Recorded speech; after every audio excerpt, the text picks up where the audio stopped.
Hepinize merhaba, Merdiye Eker ben. İş dünyasına ve yaşama dair birbirinden yararlı ve etkili YouTube videolarımla karşınızda oluyorum. Bu videomda pandemi sonrası yeni çalışma düzenine dair aklımızdaki endişe veren soruların cevaplarını bulmaya çalışacağız.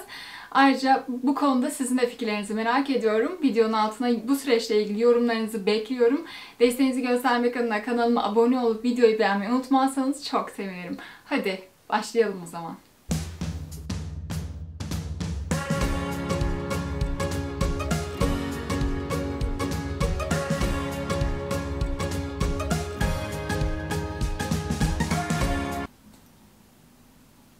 Dünyanın dört bir yanındaki işverenler çalışanlarını ofislerine geri getirmeyi denerken liderler onlar döndüklerinde iş yerlerinin hem üretken hem de güvenli olmasını sağlamak için çoktan harekete geçtiler bile.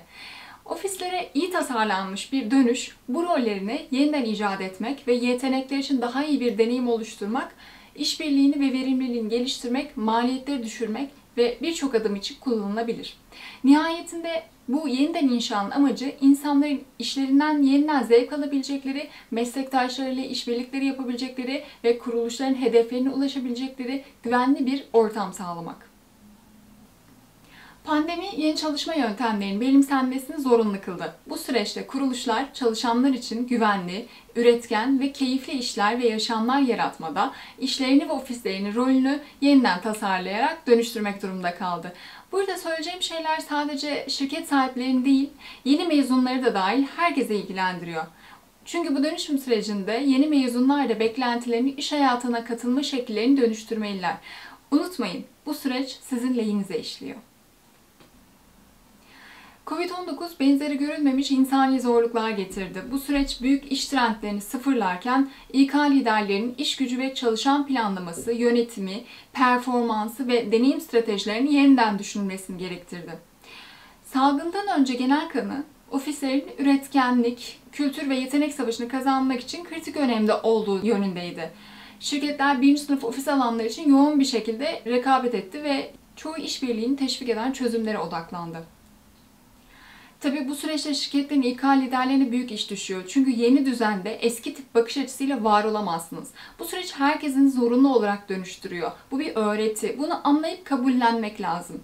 Bir lider karakter şart. Sizin de süreçle birlikte evrilmeniz ve dönüşmeniz, strateji oluşturmanız gerekiyor. Bu nedenle liderlik vasfının çevik olma özelliğini kullanarak her eğilimin, kuruluşların, operasyonların ve stratejik hedeflerin üzerindeki etkisini değerlendirmek, hangilerinin acil eylem planı gerektirdiğini belirlemek ve bu eğilimlerin COVID-19 önce stratejik hedeflerin, planların ne ölçüde değiştirdiğini değerlendirmek gerekiyor.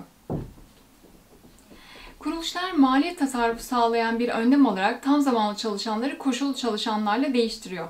Bu süreçte de kurumsal hafızalarınızı, şirket değerlerinizi, işveren markanıza da yatırım yapar şekilde dönüştürmelisiniz. İşletme liderlerinin büyük ölçekli vardiyaların insanların çalışma şekillerini ve işlerinin nasıl yapıldığını değiştirdiğini analiz etmiş olmaları kritik önem taşıyor. Bu süreçteki dönüşüme etkili yanıt veren İK liderleri kuruluşların rakiplerinin önünde fark atmasını sağlayabilir. Uzun yolculuklardan ve seyahatten kurtulan birçok çalışan bu zamanla harcamak için daha verimli yollar buldu. Kişisel ve profesyonel yaşamlarını dengelemede daha fazla esneklikten yararlandı ve ofisten ziyade evden çalışmayı tercih ettiklerine karar verdi. Onları bu karardan vazgeçirmek yerine bunlarla uyumlu adımlar atma zamanı.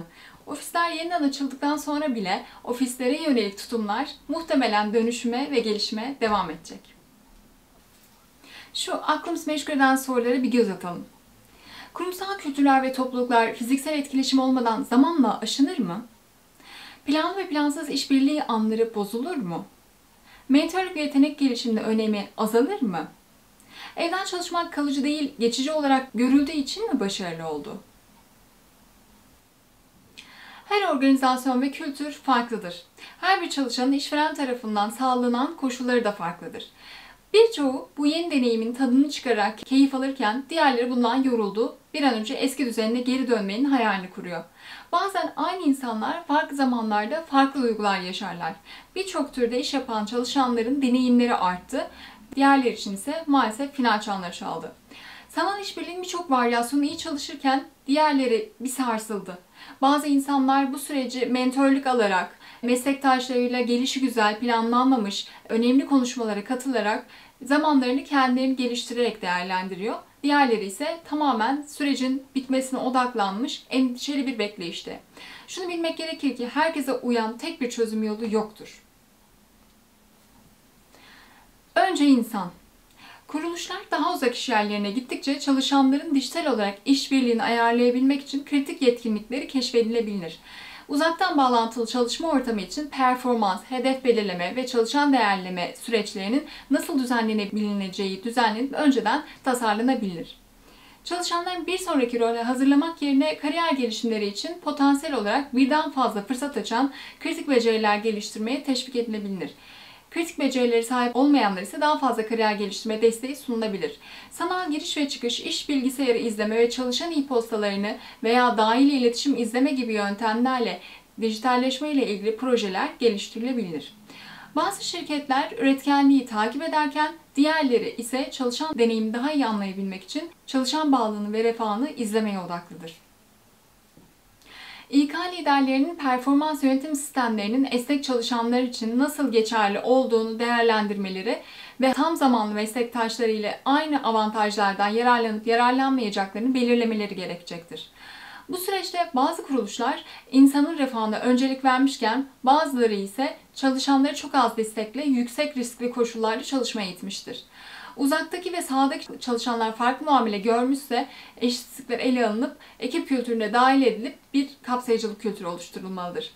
Mümkün olan yerlerde COVID-19 nedeniyle işlerden ayrılan çalışanları yeniden yerlerine yerleştirmek için diğer kuruluşlarla yetenek paylaşımı ortaklıkları düzenleme fırsatı aranmalıdır.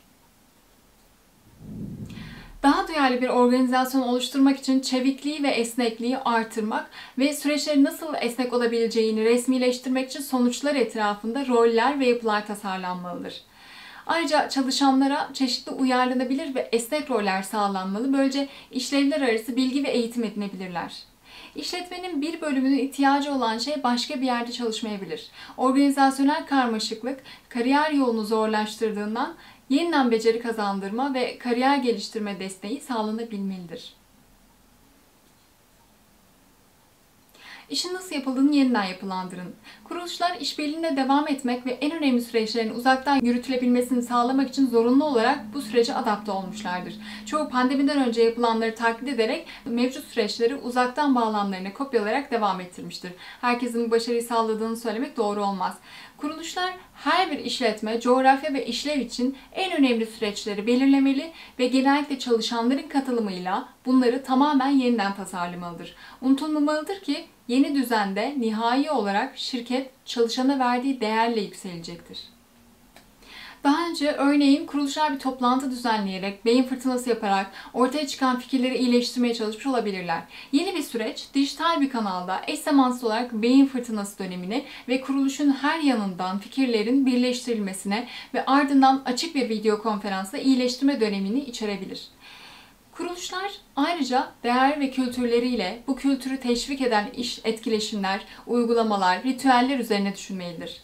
Süreçlerin ve uygulamaların yeniden tasarlanması ve yeniden yapılandırılması hem yüz yüze hem de uzaktan çalışmanın en iyisinden yararlanan gelişmiş bir işletim modelinin temelini oluşturacaktır. Süreçlerin insanlarla çalışmasına olanak verin.